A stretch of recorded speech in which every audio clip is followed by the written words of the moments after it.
Civil War, when brother turned against brother to join either the Army of the Potomac or Robert E. Lee, depending on what they believed in.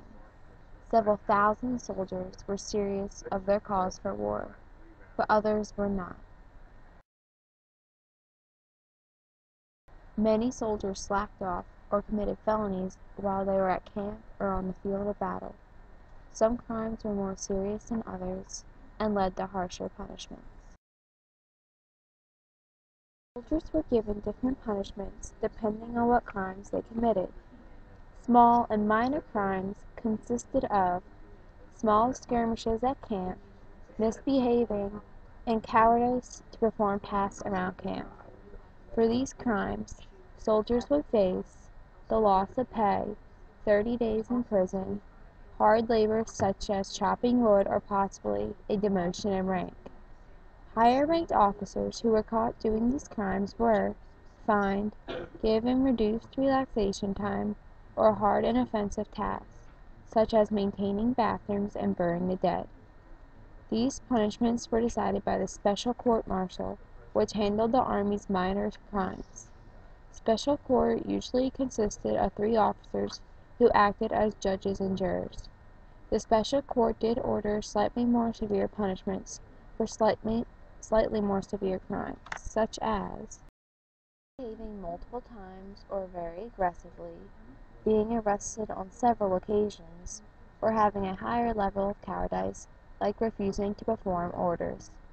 The soldiers who did those offenses could have been kicked out of the military or greatly demoted in ranks. As the severity of the crimes increased, so did the discipline following them. For major crimes, embarrassment and harassment were used to teach criminal soldiers to stay in line and to fear to step out of it again. More serious crimes were handled by the General Court-Martial. The General Court consisted of 5 to 13 officers, with one who questioned witnesses. This was the court who ordered these embarrassing punishments. Crimes that led to embarrassing punishments were desertion, as in leaving training or other camp activities, threatening officers, sleeping on duty, more extreme cases of cowardice, as in fear to perform in training and other camp necessities, and not keeping peace with peers. Soldiers who committed one of these crimes could be then gagged, an action where a soldier is gagged and his hands are tied to his ankles. Sometimes a log was placed behind his elbows. Soldiers were forced to sit this way for hours, hung by their thumbs, an action that is just like it sounds. Tied to a wheel. Soldiers were tied spread eagle to a spare wheel, a very uncomfortable position. Forced to carry a saddle, log, or bag of rocks while marching, instead of a gun, all of which were much heavier than a rifle. Forced to wear a cannonball on their leg. This was typically for soldiers in the Navy, but still occurred in the armies on the land. Mounted on the wooden horse or mule. On a thin rail at the height of a horse, soldiers were forced to sit astride it for hours. Or they were forced to wear a sign. The sign read whatever offense the soldier has done, embarrassing them the entire day. Even though the General Court would order these punishments, many of them were done on the spot, and a court case followed after the punishment was done. But the General Court did not only deal with these major crimes. It handled much more serious ones, such as desertion on the degree that a soldier was attempting to flee the military, theft of another person's belongings, cowardice on the degree that the soldier did not perform on the field of battle and retreats, loyalty issues, spying, murder, bounty jumping, rape, and mutiny.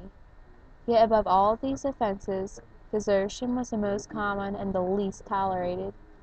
There were 2 main military punishments that were commonly ordered by the General Court more than any other for these crimes. They were branding, the act of burning a mark of some sort into one's skin.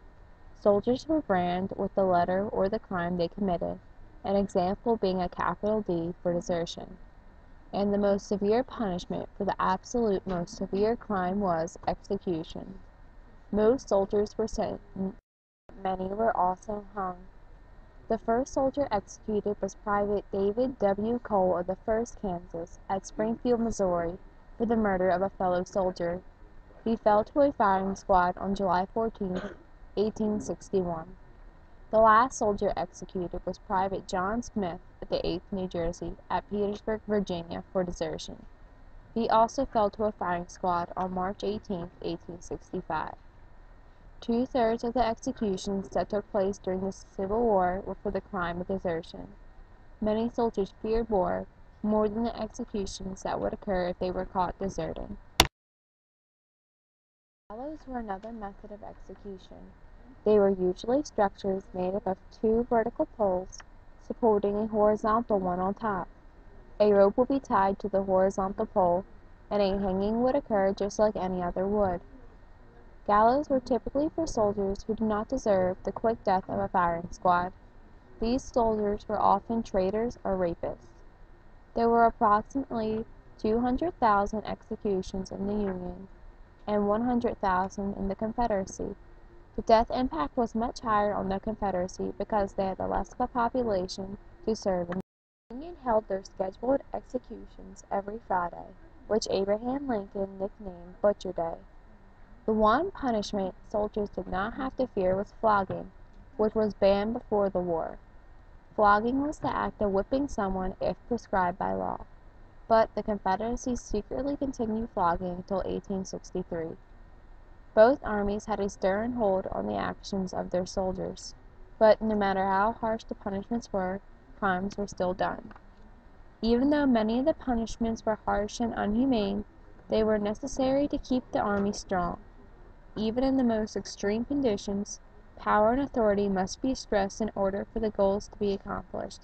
In this case, the goal was to win the war at all costs. Credits. The end.